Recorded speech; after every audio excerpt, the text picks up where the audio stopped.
Are you a parent who is struggling with your adult child who's just not adulting? Or maybe you're that kid or that adult who is struggling to find their place in this world. Well, this interview we did today is strictly and most passionately for you. Who do we have, Franny? In this video, we had the pleasure of speaking with Julie Lythcott-Haims, and her newest book is Your Turn. Sit back and listen to this amazing woman talk. I had to attend one of my cousins, because I'm guardian for my cousin's college, a college conference, with his college counselor. Okay. And she actually had a setup very similar to yours without the notes. So I knew she was a reader. Yeah. So I said, we did our meeting and I said, anyone who's a reader, I usually ask, what's one book I have to read? What's one book I have to read? And I had several different kids at that point who were at that teenage, stressful moment of what school they're going to choose and, the whole college admission process. And she, without hesitation, went to your book, had to raise an adult and said, this book. And I said, really? And so I ordered it and I read it, and really, Julie, your book changed my life. It really did, in such a powerful way that I don't know if you really can understand. I'm a perfectionist to a crazy extent. And then, but what I loved about your book is I found myself in being truly transparent. I found myself pushing that onto my kids to an extent. I went to a prestigious private school in Sherman Oaks, and the Buckley School, and I applied to go to Wharton Business School. And at the time it was number one. It may still be, but I got accepted, and that was how I measured success. Yeah. And then while reading your book with all the great stuff you were talking about, how you don't need to push these top schools, and it just changed my life. And now it's to the point where I feel like I'm behind my children and supporting them with whatever they want to do. Yeah. Whatever, if it's a 150th ranked school instead of an Ivy League school, it's like I'm so proud. And if it wasn't for your book, I'd obviously be proud of my kids, but it'd still be that extra push I'd be trying to push them to satisfy what I expect from them. And I have to say thank you to you. That was difficult for us. It's something that we always kind of butted heads on. Because we grew up different. Yeah, totally. Okay. Francis, how did you grow up? Yeah. So I'm from Texas. He's from Los Angeles, and I actually was a teen mom at 15. So I had to have a lot of resilience. I had 2 children before I met TJ when I was 23. So it was completely different. And my mom was just, it was just like, you stand up, you put your big boy pants on, and you just handle your life. It was no like, oh, poor you. Yeah. So, and for me, though, I didn't want that for my kids. I wanted something different and more, more parenting involved. Yeah. Yeah. And so TJ and I used to butt heads a lot because he was an extreme perfectionist. Oh, yeah. Yeah. So it was difficult. It was challenging. Yeah. So the perfectionism can make it impossible for you to see your child as an actual freestanding person, because you just need certain things to happen for them in order to feel safe almost within yourself, almost like they're a little dog that you've entered in a dog show, and they're going to be best in breed, and you're going to have the trophy, and you're going to feel safe. And when you come up in the kind of upbringing you did, Francis, you learned a whole lot of skills the hard way that more privileged kids never learn, because they don't have to, because someone's always there to make sure that the path is manicured and that those applications get filed and that homework gets done. And that, so when we're overly taken care of, we don't have skills, we don't have resilience. And so I'm not trying to say your childhood was like, wow, the better one, but in some ways, I bet you've realized your strength, your capabilities, your resilience, who you are, what you're capable of in terms of just figuring it out, fending, like we're going to make, that is part of why you are who you are. And now that you're in a more privileged environment, you don't want your own kids to be softened too much. You want them to have an easier childhood, but you don't want to deprive them of developing the skills they're going to need to be able to stand on their own 2 feet. Ultimately, absolutely. both of you are focusing on how do we make sure we're seeing each kid as they are, loving them for who they are, trying to help them develop into who they are intrinsically, not let us mold them into what we think they should be, right? But let's celebrate the heck out of what each one is, stand shoulder to shoulder with them, rooting for them, but not supplanting ourselves into the role of leading their life for them. So true. It's honestly, Julie, you changed my life, and I thank you. You changed our life for the better. This whole household and life. Thank you. I'm just blown away. When you reached out to me, I was like, what? Yeah, I mean that. I'm honored. I'm honored to be a part of your journey. You know, from reading my book, I have been on this journey. I was this dean seeing overparented young people in an elite place. And I was critical because I was rooting for my students to figure out, who are you? What do you want out of this life? You know, how can I put a mirror up to you so that you can more clearly see yourself? That was my work with my students. So I was very critical of the parents who were trying to get in their way, tell them what to take, check up on them all the time, wanting to know about their midterms. And they're like, stop. I was giving that speech.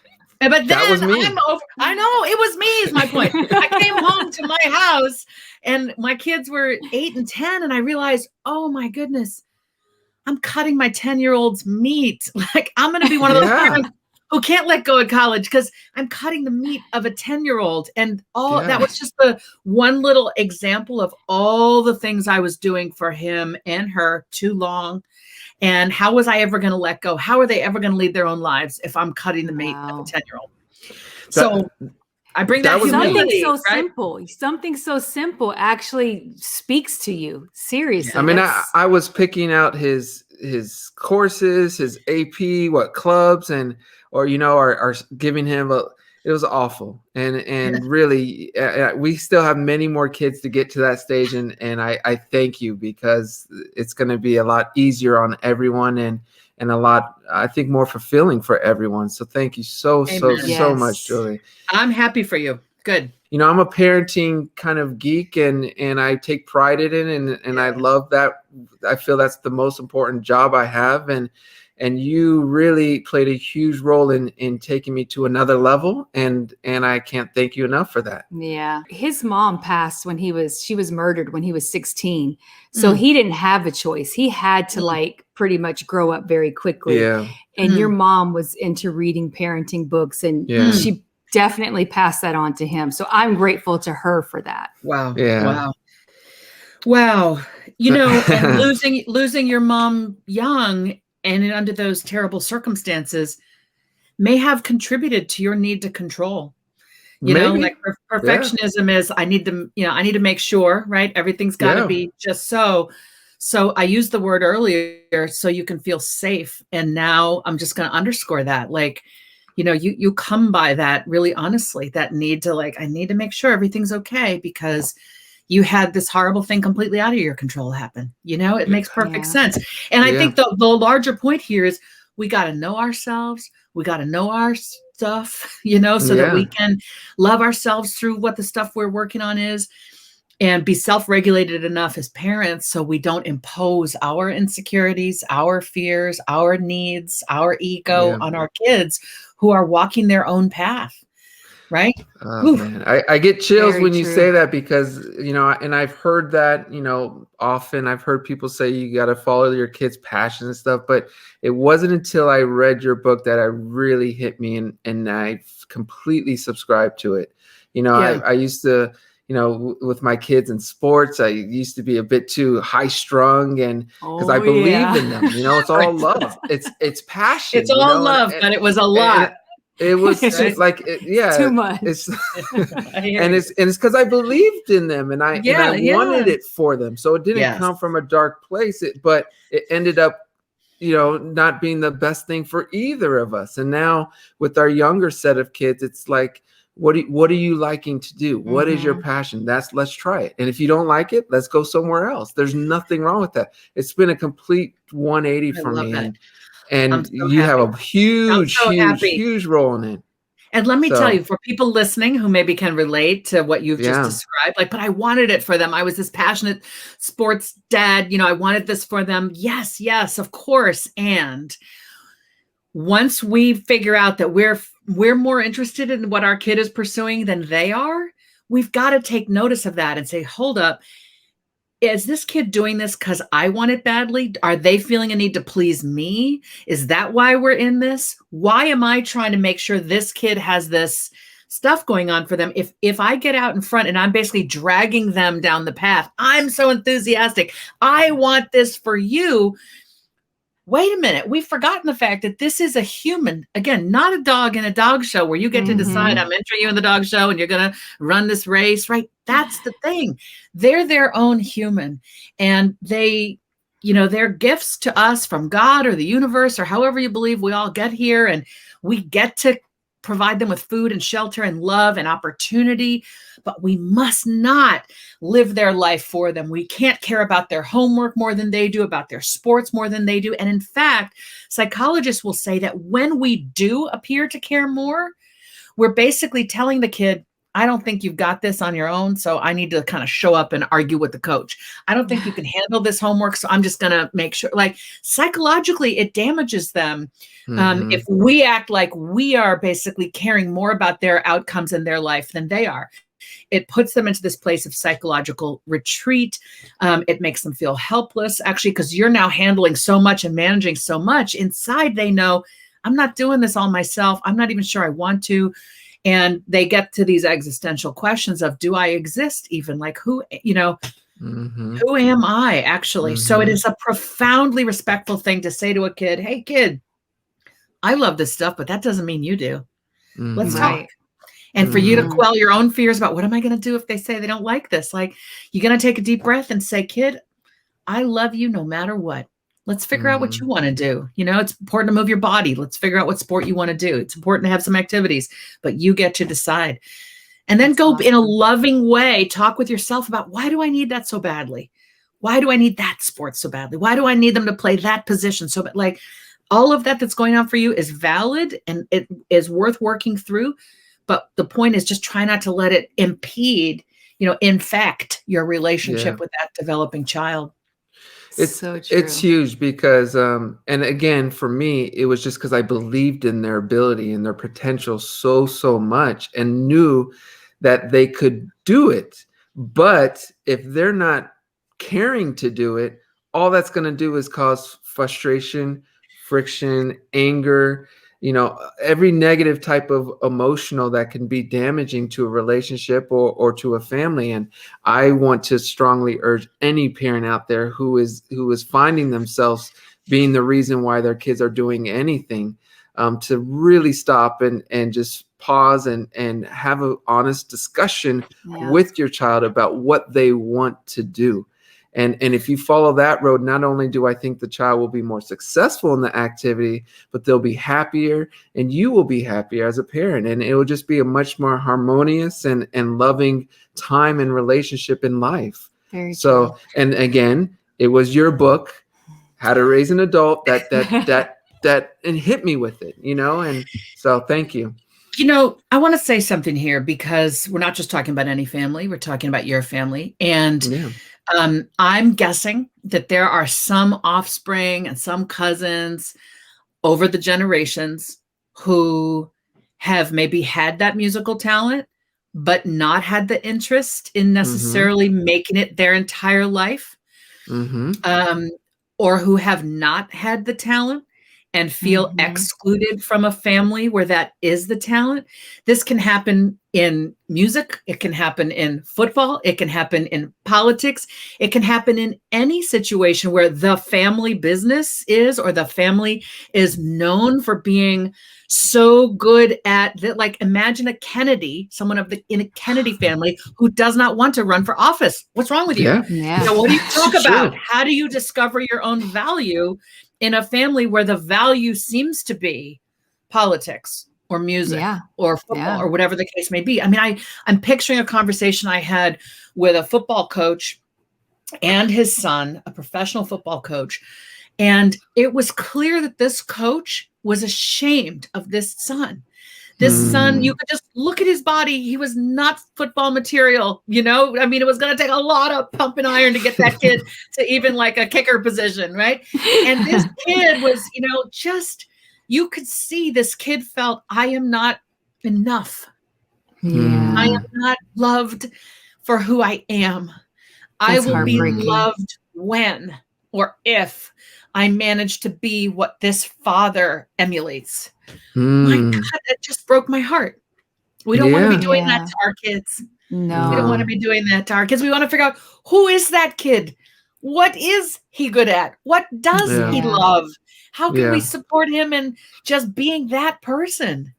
And I will say this, because my family never, thank you for that too, Julie, but my family, they never pushed me to do anything. I think it was an inner, maybe push to because I do music, and it was an inner push to be like my family, you know? So in a way, it never caused friction in the parent-child relationship, because I think it came internally. Saying that, there was a perfectionist thing. So it was like, are we number one? Are we top 5? If not, we're not measuring up. Exactly. You know, it's like, of course. Perfect example. My brothers and I, we were doing arenas in Europe on our very first album. Yeah. But you know, we'd be in Amsterdam doing an arena, but the next week my uncle Michael would be doing a stadium, and it'd be like, oh man, we're not even near where we need to be. So we couldn't even enjoy the moment, you know? And it was it's just now that I'm doing, you know, my solo stuff, that I could care less about charts. I can care less about awards. For me, it's about the journey, the experience, and my fans enjoying it, and my family. And it is so much more enjoyable. It's like it's freeing. It is. It's an amazing experience and thing. And again, not to go back to your book, but I feel your book helped turn that corner. I'm so glad. You have me as a fan for life, Julie. So thank you. Oh, thank you. We haven't talked about race, and I think we need to briefly, which is to say that it is very valid in Black and brown families, in immigrant families, in poor families. Like, there are all kinds of us who have reason to be told by our parents, you got to work twice as hard to be seen as half as good, right? So there is that undercurrent that we need, right? And so that's valid and it's there, but we must never be the ones dragging our kid down the path, like to that school or into that sport, because I need you to succeed so badly, right? It's trying to instill the values around work ethic, work hard, try your best every time, learn from your mistakes, get back up when you fall, know that you are loved and you are worthy. It's the values that are the underpinning of whatever success our kids will ultimately have. And those values are instilled at home. And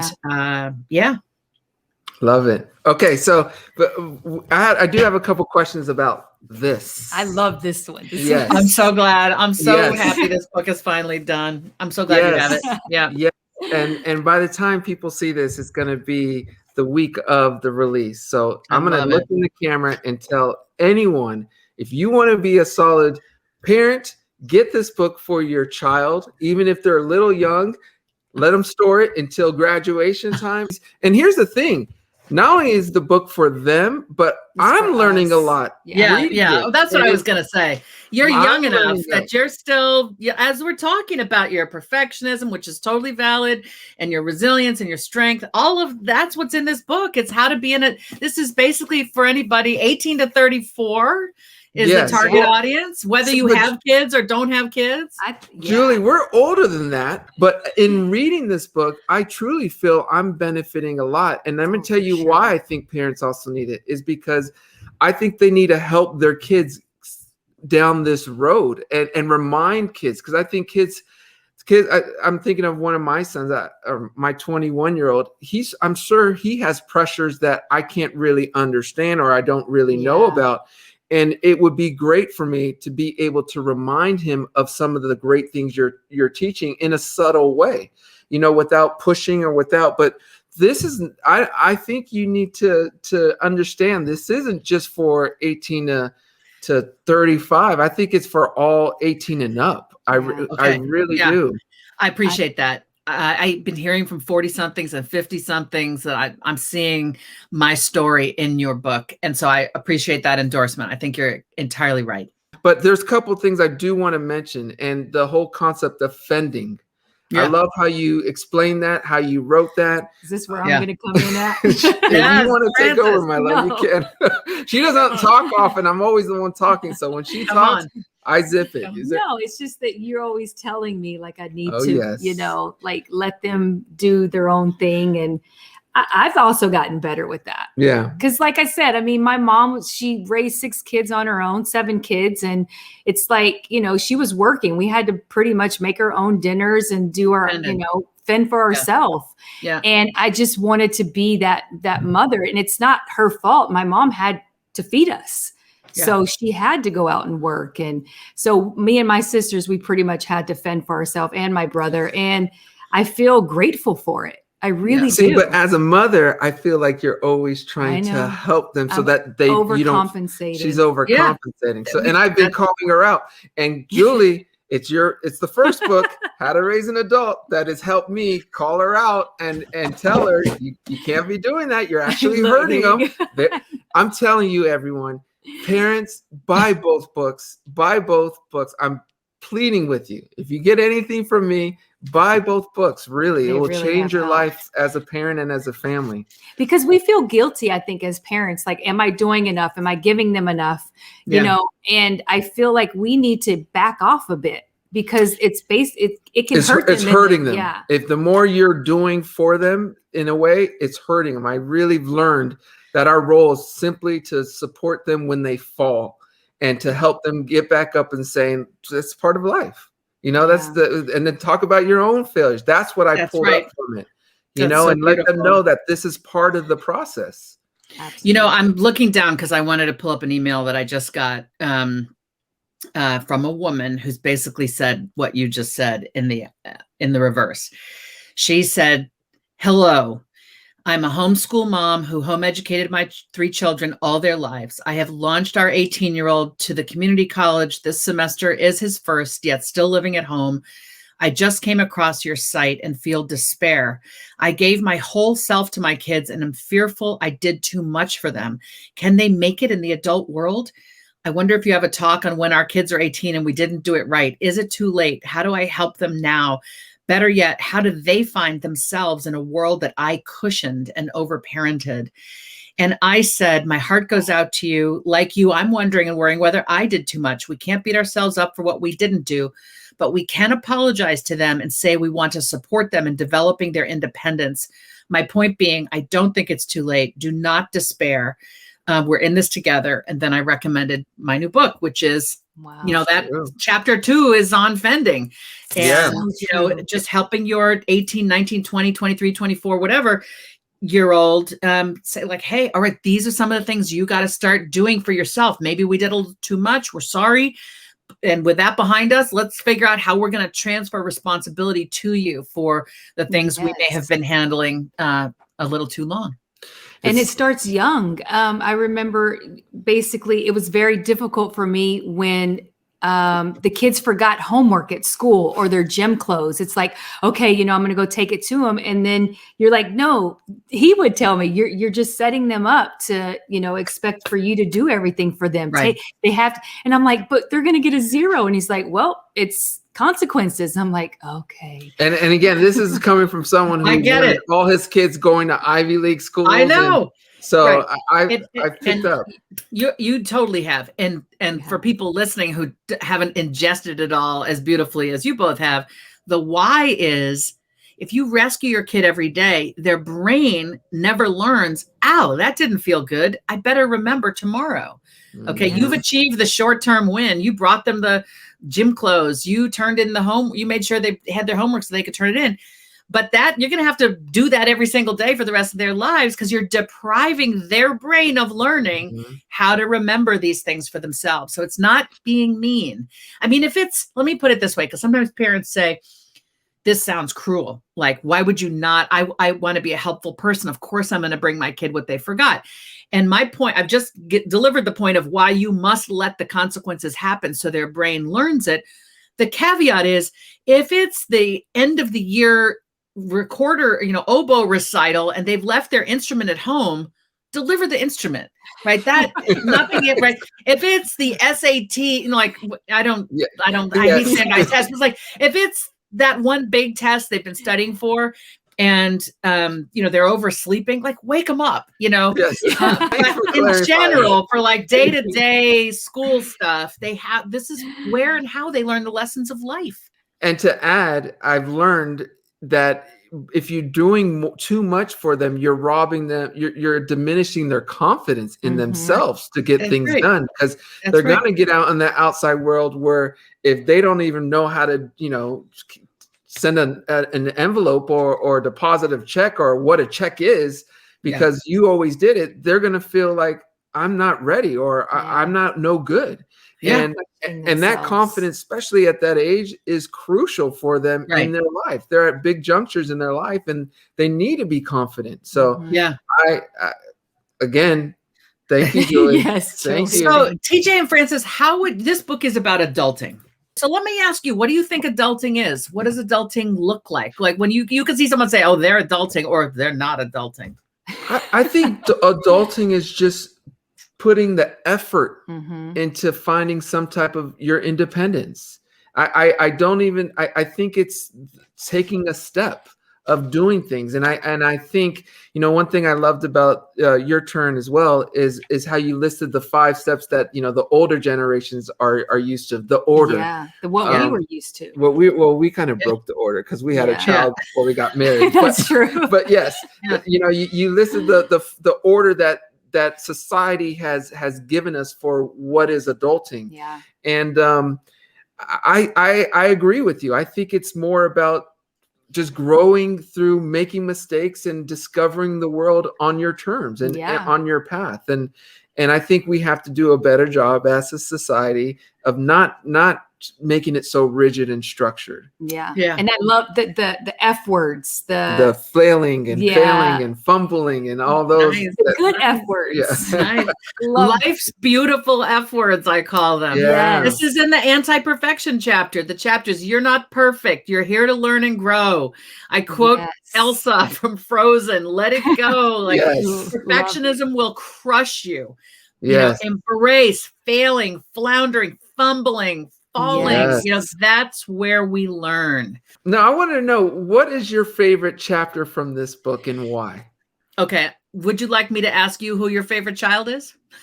Okay. And fair enough. That's fair. Because I get asked I'm just saying, my favorite song I've done, and I can't exactly. So I am there's a lot in this book. As you know, it's a long book. It's a thick book. And that's because adulting is a stage of life between childhood and death. Okay. Like we're hoping for a long set of decades of wellness and us figuring out who we are and what we want, who we're going to partner up with and be in community with, and what our work is going to be. That's all adulthood is, y'all.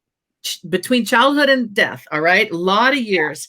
And there's a lot in this book, and I'm pleased with the shape of the book. Let me go there.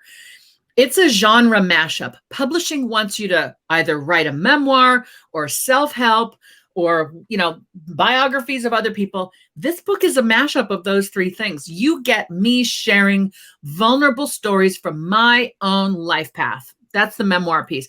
You get practical self-help lists, right? On self-care or on your finances or on fending.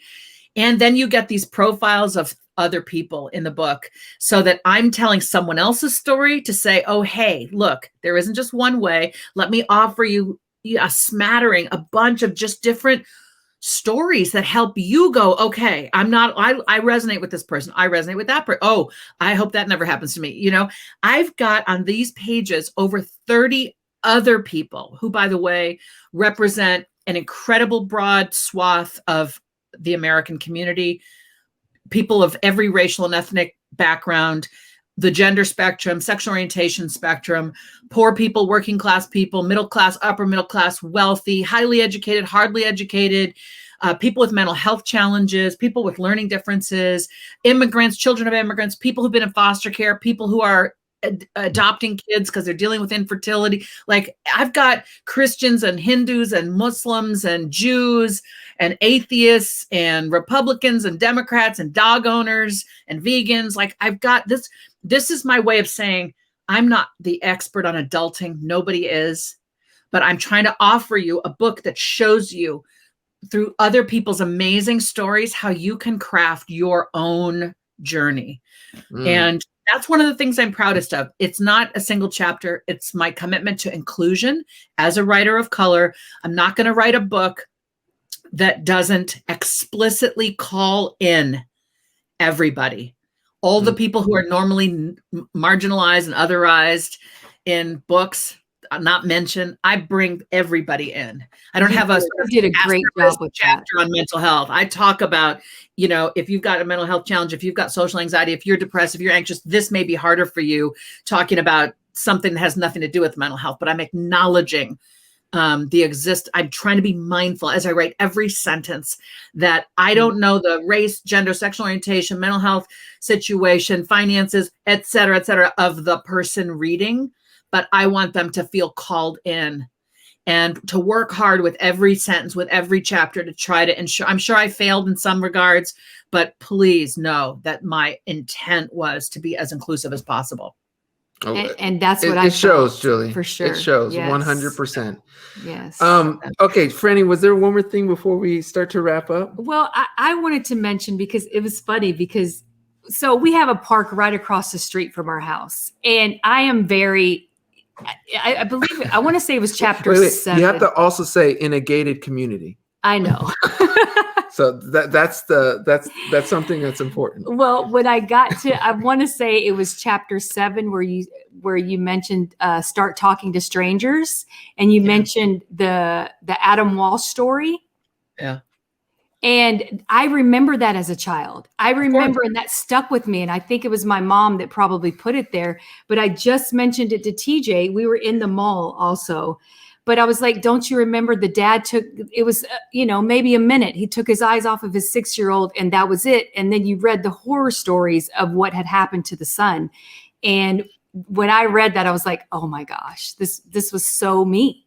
Yeah, it was everybody. I just heard TJ call you Franny, so I feel like I should call you Franny. But not Absolutely.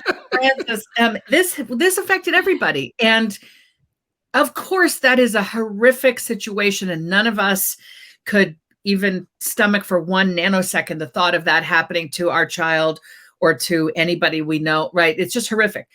The problem is we've so overcorrected. These things hardly ever happen. Statistically, our child is at a greater risk of death by being a passenger in our car, right, okay, than they are likely to be abducted and harmed by a stranger. So just day-to-day driving them to football practice or whatever it is puts them at greater risk of losing their life, okay, statistically speaking. And kids are more likely to be harmed by family members and people they know than by strangers. So we have overreacted to this. We've made it so that children never are out there exploring the park by themselves, or are never out of our eyesight, which makes them afraid, which makes them anxious, which means they don't develop the skills that kids develop when they have to kind of figure things out.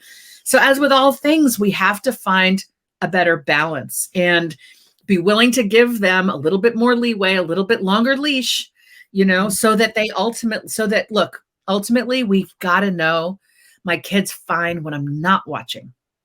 Not my 3-year-old. Your 3-year-old needs you to be watching, but right. The whole point of growing them up is you want to know I'm good. They're good. Like something bad could happen to me. I become incapacitated. Not now, but one day. Like our whole biological imperative is raise this little one to become a freestanding person who can fend and cope and use good judgment and dust themselves off and be like, all right, I'm going to keep going. Tragedy will happen, not tragedy like stranger abduction, but like bad things will happen to all of us.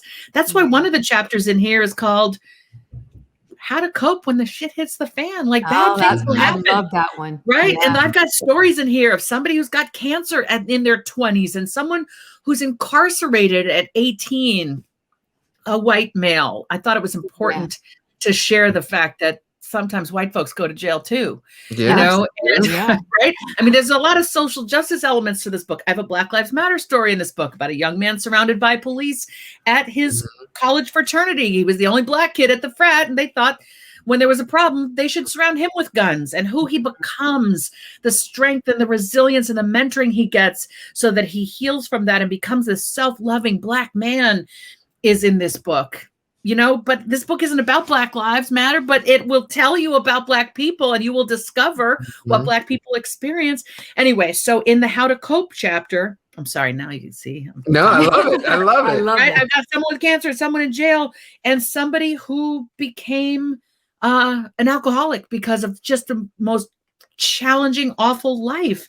And, you know, how we survive these things is how we sit with ourselves and with our people as we're going through the difficult thing, strengthens us, becomes the measure of who we are. When you think of who you admire, often it's this person went through this, that, and the other, and I really admire them for how they handled it or who they became after, and so on.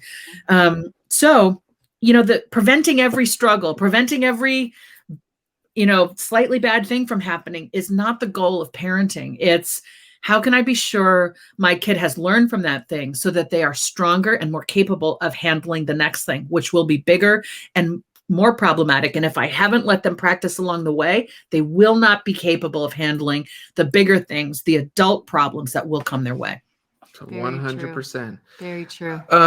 Was there one more, honey? No, I mean, I feel like there are. No, I'm good. I mean, I have so much. People can't see, but she has a note right, or like on her phone, and she has notes and notes and notes. But you know what? I'm so long-winded. I'm sorry. Ask your question. No, I love it. No, that was a question actually. How to cope when when shit hits the fan. I love that, and you gave so many different scenarios of people's real stories, and I feel like resilience is really important for kids.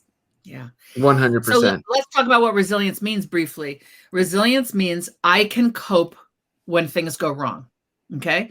So we parents, when we overhelp and overmanage and bring the forgotten gym clothes or fix the homework or yell at the coach instead of getting our kid to develop the confidence to go speak to the coach, we're sort of handling things. We don't give them the life experiences that will make them stronger and teach their brain, like, I can cope with that because I've coped with other stuff before. And it's twin. Let me show you something. I have this little drawing. How to raise and be an adult comes down to what I call, this is very old school, what I call, or very, very, very Zoom school. Because we're on Zoom, I can like show you my drawing.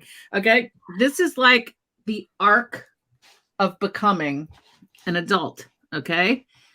Agency. There's the baby. See the baby over here? Baby. Freestanding grown up. and what they need is agency, resilience, and character. Agency is I can do stuff. Not I'm the most amazing person, but I can do the task in front of me today.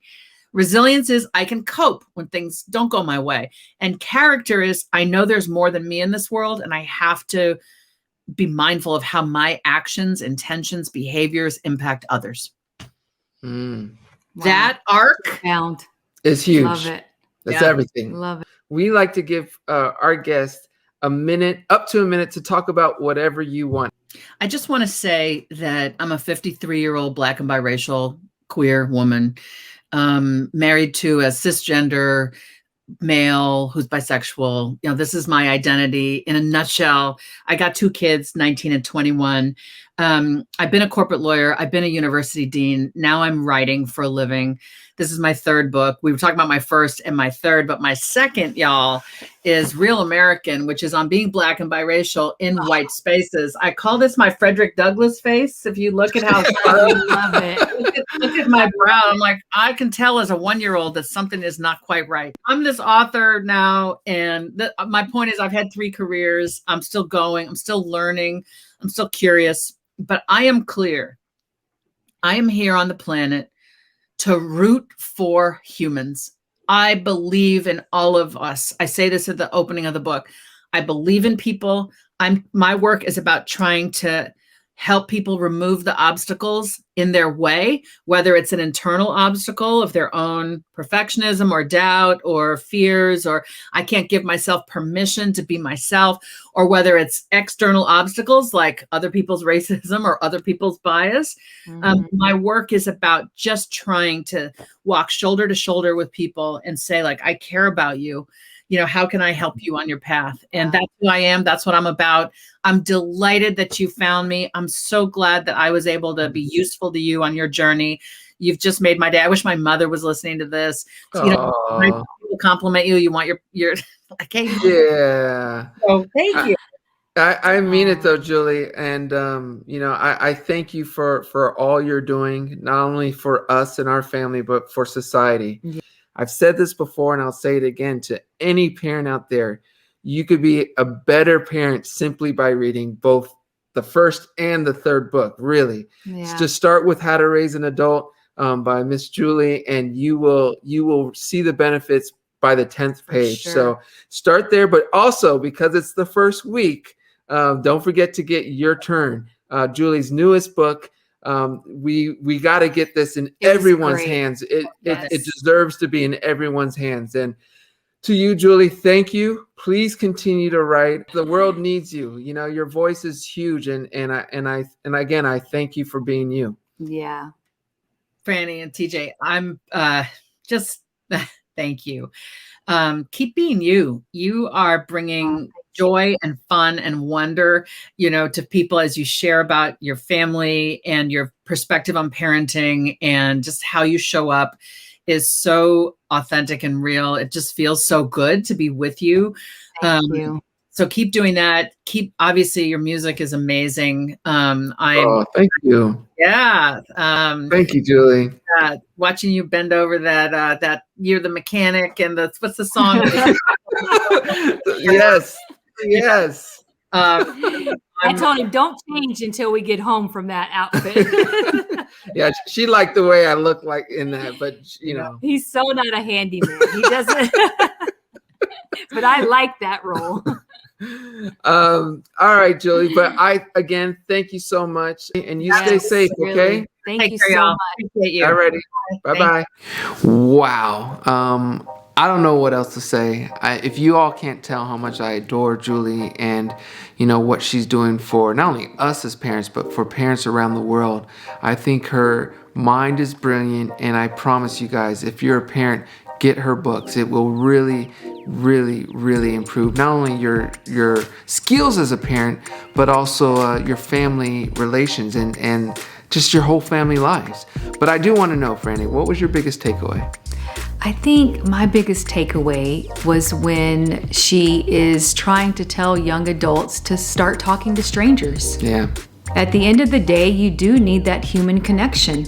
And I feel like our world is going in a different direction as far as social media and being behind your phone or your computer. But we need to get out there and talk to people. Yeah. And for me, although the book was technically written for young adults, I think it was great for parents to read as well. For sure. And one thing I love about Julie is her position on the importance for parents to get out of their kids' way.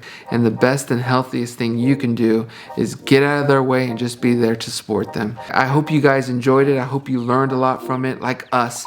And we will see you next time. Take care. Go get that book. Your turn.